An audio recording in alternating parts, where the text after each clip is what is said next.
بسم اللہ الرحمن الرحیم۔ مسلم شریف کی ایک حدیث ہے جس کا مفہوم کچھ یوں ہے کہ حضرت انس رضی اللہ عنہ کہتے ہیں کہ مجھ سے حضور نبی کریم رؤوف الرحیم صلی اللہ علیہ وآلہ وسلم نے فرمایا کہ اے میرے پیارے بیٹے، اگر تو اس طرح زندگی گزار سکے کہ تیرے دل میں کسی کی بدخواہی نہ ہو تو ایسی زندگی بسر کر۔ پھر فرمایا یہی میرا طریقہ ہے کہ میرے دل میں کسی کے لیے کھوٹ نہیں، اور جس نے میری سنت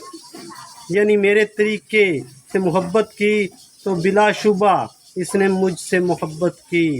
اور جس نے مجھ سے محبت کی وہ جنت میں میرے ساتھ ہوگا۔